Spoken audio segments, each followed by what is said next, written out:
Servum17 once again. This is the final part of my second set with Criminal on Ultra Street Fighter 4.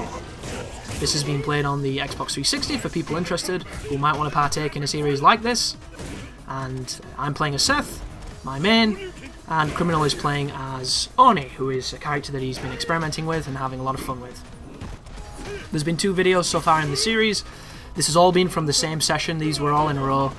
So at this point we're a little bit more comfortable with each other, but at the same time still doing the same mistakes on my end. Oh, that was weird. Very strange. There are times when I show real promise on these online matches, and there are times when I show just absolute horror. As I do the overhead into low, into legs, and take the round. And a lot of people will think like, oh, a win's a win. I don't really play like that, folks. I never have with games. Like, I like winning, don't get me wrong. I got to the point where I liked winning a little bit too much, and it made me a bit of an asshole. Which I've kind of worked on not being like that, because I just don't think that guy's very nice to be around when he's that competitive. But I like to win in a way that I believe in, and it can be an incredibly contradictory and hypocritical stance at times, because it can flip-flop. And the one thing you'll find on the internet is if you ever put out an opinion that you don't like something, or that something should be a certain way, and then a couple of months later that opinion changes, you're unable to have a changed opinion, so you will always be judged on the merits of your gut reaction. And it can be disappointing, even though the intelligent people will pick up on the whole notion that we are progressive animals and we do change our minds. Nice punish. I wonder how fast that was, because when you do an FADC cancel on block, you're -5. So whatever he did then was lower than -5, so it must have been like a 4-frame fierce, or whatever that move is where he does that crazy palm. Whoa, 2 air-to-airs, and then a weird... That was just a weird round, as I get absolutely pummeled. Again with the crouching fierce, what am I doing? At least try the instant overhead, or try a grab, or try an SBD, or backdash. You don't always have to go forwards. But at this point, I'm just not aware of that, or just don't have that in my repertoire. There's another thing in Street Fighter, like you watch your stuff back, you see your mistakes, and then you do it again. And it's this weird thing of, when somebody tells you what you're doing wrong, you see what you're doing wrong, but changing it's real difficult. It's like changing an old habit, even though it's not really an old habit. It's just this weird thing of, why can't I adapt quickly like that? It's something that must have to be learned and have to be practiced, because it's just not there. And you can feel yourself doing it at times. That was really good, and it paid off for him that time. He got the punish. Went for the chip. See, there it was. I block his slash, he immediately does the DP to try and save it, and he beats out my punish, because my punish is, I think, 5 frames. That's a 3-frame Dragon Punch. It beats it. That is frame data winning. And at this moment in time, I don't think I'm respecting the Dragon Punch enough, because Criminal's not using it enough. If you play against a computer, you're going to get Dragon Punched all day on hardest, because that's exactly what he'll respond with. When he's close, he'll either respond with Dragon Punch or a grab. Every time. And if you know this, you can try and bait it and beat it, or you can try and crouch tech, or just tech it normally, or just get out of there and punish it. I'm jumping way too much. So the Okizemi there managed to trip him. Didn't have enough meter, or did I? I was watching the wrong bar then, sorry. I don't think I had enough meter to catch him, which is okay. There's me missing my fierce into fierce. At this point, it's just messy and weird, because we're both trying to... He's trying to stay alive, I'm trying to kill him, and it's just weird. Just weird panic play from both of us. Wow, look at the jumping. I didn't jump this much at the beginning. What am I doing? Then again, if you can jump a fireball, it's a free... Nice! Anti-air, finally! There was the quick step. No meaty dive kick. Again with the crouching fierce, which is really annoying, but I'm doing it. Oh! Overhead into low, missed my link. Punishes with his link. Focus dash forward into overhead. There's his sweep. You notice how he's got his ultra isn't full, but he went for it, so that time wasn't for the ultra, it was just for the damage. And he kills me anyway, because he gets the stun. Very nice play. 2-0 to Crim on the current streak. Tandem close, backdash to throw, dashes forward. There's a nice fierce poke, putting it out there, slapping him on the jaw. A little bit better neutral game there between both of us, which... Oh, wow! Dash forward SPD. Incredibly dirty, but it works, and you hate it when it happens to you, because the fucking Seth does that all the time, the computer. If I could turn a move off when I'm fighting the computer, when I'm just trying to like practice links and stuff, and setups against something that knows what you're gonna do, it would be SPDs, because they fucking suck, dude. Seth will do an SPD on hardest over every other move, all the fucking time. And this is a character that can reactionary DP anything. You put out a 6-frame move, he'll 5-frame DP you. You put out any move that doesn't have invincibility when he has meter, he will DP it with meter and he'll get invincibility and beat you. Like, it's absolutely ugly. But it's really good practice when it comes to punishing, because if your combos are not tight, if you leave any space, they're going to beat you. So it can be good practice, even though it's not going to help you fight a human, because human players do not fight like the computer. Wake up, demon, misses. Terrible punish on my part. That could have been a crumple into something really, really dangerous. That could have been crumple into Ultra, and he might have won. Oh, there it was. SPD after the drop combo. Or the American reset, is it called? There it goes. Aerial Ultra, jumps over it. Look at the recovery on that move. He gets all that recovery on that move, and then Akuma recovers instantly from all of his fucking Ultras. God, Akuma's so powerful, dude. I think Oni's a great character too. I wish he got more representation on the pro scene. But, you know, outside of, like, Sanford Kelly, who seems to be, you know, fluctuating away from Oni, and then again, he's not been playing his best Street Fighter because he's kind of an emotional guy, and I think he lets that get to him, and he loses a lot because of it. I just don't think you see him represented that much, and I don't know of the best Oni player from Japan. There will be one, obviously, but you just don't really see him in tournaments that much. Which is why I'm really loving the fact that right now, Seth is on this resurgence, because we've got Gonzalez playing quite well with him, we've got Problem X going back to him, and then you've got, of course, Dashio in the Capcom Cup. There is a Seth in Capcom Cup, which is really, really exciting. And you might be wondering, well, Chris, what about Punko? Well, Punko's my favourite player, I love him, but he's unsafe. Punko is a reckless player, and that's what makes him so good. Dashio is kind of like Punko without the reckless, and it might make him a little bit drier to watch, and a little bit less exciting, and a little bit more repetitive because he goes for max damage and he goes for, you know, the same kind of punishes and things. But he plays Seth so clinically, and he is a Seth who's not afraid to SPD. He's not afraid to, you know, to just really do the safer stuff, to not necessarily go in there all the time. And I think he has a really, really good chance, because I don't think people have enough practice against Seth, because there's not that many people who play him, and nobody plays him at the level that those people do. So he's really showing that he has a tool for every situation, and outside of having the low life and the low stun, he really is incredibly versatile, and if you can use him and use his versatility, he's a great player. And I'm really excited to see what Dashio can do, because Dashio, when he's on, is absolutely amazing. But, you know, you never know, do you, at the morning of the tournament? You never know if people are going to be on or not. And it's going to be stacked, because it's an incredible amount of money that's going on the line there. You're going to have so many people just really, really balls deep in that tournament. Heavy hitters, playing for keeps. You know, it is, you're making bank at that tournament if you finish in top 3. Like, top 8 you'll probably get some decent money. Like, Street Fighter is going to really be put on the board with that prize money, compared to things like, you know, CSGO and your Call of Duties and your League of Legends, which, not so much COD, even though it is going up there. Those other sports, even though people don't want to call them that, their prize winnings is fucking ridiculous. So it's really nice to see fighting games, a game that preceded those games, a game that's been around longer than those games, getting some recognition, because, you know, I'm not a MOBA guy, I'm not really much of a first-person shooter competitive person anymore, and I'm not really that much of a fighting game dude, even though I find it really fun, and I do like, you know, fighting people. But it's just nice to see that a game like this, that is not necessarily Street Fighter 4, just fighting games in general. These games are hard to play, dude.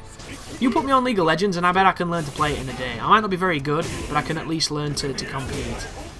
You put yourself on Street Fighter in a day, and you're going to get fucking destroyed. Absolutely destroyed. Go on Street Fighter 2? Good God. Like, you know, Third Strike, King of Fighters, Garou or whatever it was called, Marvel vs. Capcom, like, input any fighter. Like, imagine playing Virtual Fighter against someone who's pretty good, being a complete new player. You will get destroyed.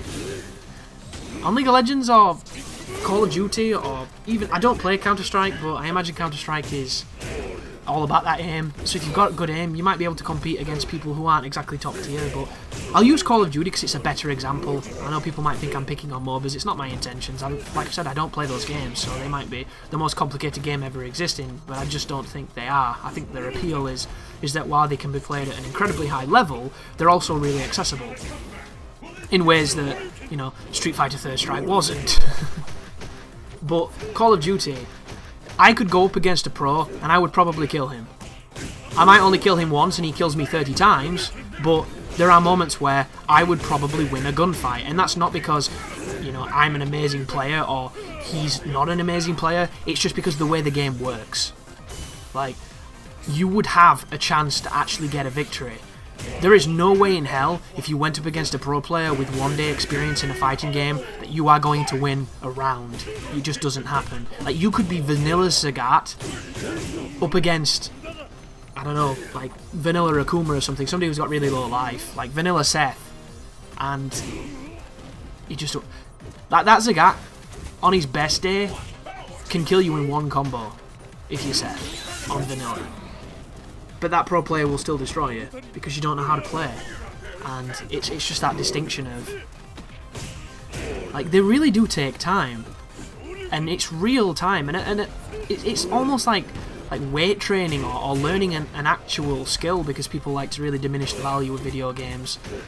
But it truly is. You have to put in the time, you have to put in the training, you have to practice, and it's all reflex, it's all hand-eye coordination, and it's, you know, it's like violent chess in a weird way. But that's what makes it so exciting, and you can probably say that entire sentence to every kind of competitive game. Like, hell, competitive Dynasty Warriors probably has some kind of, you know, minute nuance to it that everybody gets super competitive about, but I wouldn't know because I don't play those games. But air to air there, stops him with the fierce, he does the dash backwards, I grab the focus, prop him down with the throw, hard knockdown. Ooh, neutral jumps the Tatsu, interesting option. There's the wake up, do a DP really late, another jump, another low. Should be doing jump into instant overhead to try and throw him off because I keep going to the same well, and it's just not going to work against somebody who's spotting the pattern. There was a dash. He recovered after it though, so I couldn't ultra it. Went for the anti-air, which is nice to see me doing it, but I didn't land it because it was out of range. My space wasn't great. Drops his combo, unfortunately. Dash under, throw punish, quick fireball on top of me. There, oh, and he went for it again, managed to teleport behind him, but I dropped the combo, needed that to win. Interesting, catch him and win. Catch him, win. Awesome. It's almost like it could have been quite easy. But of course, judging by the gameplay so far, there is nothing easy about what I'm doing, because I'm making it look incredibly difficult. But corner pressure there, tries to dash through my overhead, I get the combo, get the punish. My wake-up game is really lacking, dude. My Okizeme needs some work at this point. I'm not doing any meaties, I'm not going for any setups, I'm just not mixing it up at all. I'm not putting moves out there to give him the impression that I'm going to do something and then doing something else, which is something you should really be doing. And he does a super close ultra that I tried to beat and it didn't work. Oh, because I don't think you can combo into that. There's not that many ultras that you can combo into unless they launch. But right off the bat, prop him up. Oh, terrible punish from me, absolutely horrendous. Get the tandem into grab, prop him up again, into toe taps. What do? Nothing. So he just throws out a couple of jabs. Could have meted that jab, put him into another situation where I could get him in the corner and mix him up, and I just didn't do it. So stepping fierce, I think it is, really cool move. Here is the demon to go over, but it misses. No punish. There's the focus. No punish. Good God. There's the stretchy limbs. Another jump. Jump. Every time I jump, take a drink, you're gonna die. Bit of chip damage. Charges the fireball. I jump into it for some unknown bizarre reason. Not focusing any of the fireballs, not neutral jumping any of the fireballs. Really bad play. Ooh. And then Crim decided to change some characters a little bit, because he's one of those people that can't play as one character for too long, because I think he gets a bit bored. Which, I used to be that guy until I discovered Seth, and then I fell in love with my crazy, genitalless man. But I quite like Gouken. I think he's a cool character. I've done a lot of his trials in training mode. I really like the feel of some of his juggles. I think he's, like, if you're playing Gouken, you have my full respect, because it would be so easy to be Evil Ryu or Kami or one of those other characters that you see a lot of people playing as, like Akuma. But you've picked a dude that not many people play, and it looks cool. Everything he does is cool, and he's got a really fun moveset. So big props to Gouken players out there. There's a really good English Gouken player by the name of, I think he's called Black Tooth, or Tooth with an F. I've watched a couple of his streams. That guy's been playing for a while. He was trying to get to master rank on on the ranked leaderboards, but of course when Ultra came out they reset your points, and he was so close, it was really upsetting. Like, I think he was about 29,000 battle points, something like that. And I think for Master Rank you have to be about 30,000 and have a certain amount of wins. It's really convoluted and stupid. But I was thinking the other day, like, I practice a lot of this game offline because my internet's not very good, and when I can't get people to play with and I go online and it's, you know, the same red bar connections and the only person on is a guy who is like a B rank something who's really, really good at just destroying my noobish play, and after a while I get to the point where I'm like, why is this dude not kicking me? You know, it's that thing of, I'm really glad he's not because he's letting me fight, but at the same time I'm not even giving him points, so I feel like a douche for not having points to give him points because I'm not good enough to have the points. And everybody who's playing at this moment on is really, really good. And then you get the people that are quite new, and then you can have a really good fight where you feel like, you know, you might be improving, and then the next match you'll be up against like the second jury in the world and he'll just introduce you to the concept of footsies and you're fucking dead. But speaking of Kami, I just backdashed her Ultra, which you should never do. And he punishes me well. But I was thinking, on Injustice and on Mortal Kombat, you can build your online rank offline. So everything you do in that game, you gain experience and it boosts towards your ranking. And I really like that setup because it enables you to always be, you know, pumping your character and making your player card look cooler or whatever. And the amount of times I've played offline on this game, just, you know, scrimming combos, getting the timings down, working on things, working on punishes, learning opponents' movesets, learning the appropriate punishes for an opponents, you know, practicing anti-airs, practicing footsies against a computer that it's almost impossible to play footsies with. Like, I would probably have an insane amount of points if there was like an offline, sorry, PPBP or whatever, even though it would be completely pointless in the grand scheme of things, just because of how much I've played. Because I have put the time in. It doesn't look like it, but as I was saying before, these games are incredibly difficult to learn, especially if you don't have an aptitude towards them or you've not been playing them for a while. Jumping into a fighting game is probably the hardest thing I've done in a game. Like, and that's coming from, you know, playing a lot of different games too.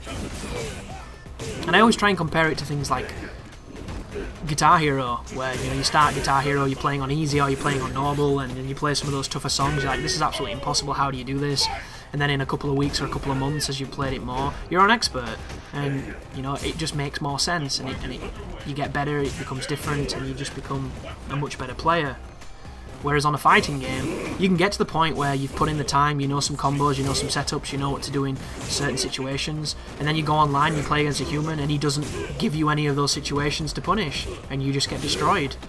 And it's just that thing of like, I know exactly what to do when I have an opening. How do I get an opening? And that's when you get introduced to the concept of footsies and the concept of controlling space and the neutral game, and that's where the game suddenly becomes incredibly difficult, because the most important thing in a fighting game is the hardest thing to learn. It's being comfortable in the space. And it's one of those things that stops you jumping. It's one of those things that stops you throwing out full screen, completely unsafe, easy to punish moves. But it's probably the last thing you learn, and it's, how the hell do you tell a beginner that it might take you a few years to get comfortable here? It's not encouraging at all, but at the same time it's really worth it. And we're at that point in gaming where it's all instant gratification, it's all, you know, self-aggrandizing, that you don't have to put that time in, and a lot of games now are moving towards the execution being simpler. So Street Fighter V is a little bit more simpler than this one was, this is a lot more simpler than the last one was, so on and so forth. And I do think that with fighting games, it should be more about the player versus player aspect, but I also think there should be an execution barrier, because I don't want to ostracize new players, but I want to separate people who've just picked up the pad from people who have put time into learning the timings. And I don't want that ever to go away, because I think that separates, you know, the committed player from just the guy who picks it up every Saturday. And like Mortal Kombat X is a really good example. That is a game where the execution is pretty low for the most, unless you're playing some super specific character and you're going for, you know, 50% combos or something crazy. But for the most, like after one training mode session, I was doing 30% plus combos without meter, with most of the cast. And it makes you feel good being able to do that without having to put in crazy time. Oh, that was a nice punish there. Focus crumple, FADC cancel, into DP, puts me in the corner. I DP out of it, I can carry him, but I fuck it up. I did that way too late, sorry. And here's the ultra. Do I teleport and punish? I jump it, and then I punish. Oh, you might be wondering too why I have no points. At this moment in time, I'd not played any ranked matches. I have played more ranked matches after this, but not that many. I had a couple of days when I tried to play them, and it was nothing but red bars, and I only play green. Like, if it's not green, I don't even bother. Oh, does the combo again with the focus. Nice 4 hits. Big damage on Seth. He's got a big life deficit here, though, to build up, so he's being aggressive. He's coming to me. He's doing a good job here. I'm not doing anything. I'm just giving him it. I'm not... Oh, wow, that was weird. He didn't expect it. I didn't expect it either. It managed to catch him off guard. I missed the toe taps. I get him with the overhead. Incredibly filthy, but an interesting set of matches. So if you're interested in playing some Street Fighter, beginners, veterans, doesn't matter who you are, just as long as you want to come on and have some fun, feel free to send me a message and we'll try and hook up and get some matches in and learn together, hopefully. You take care now.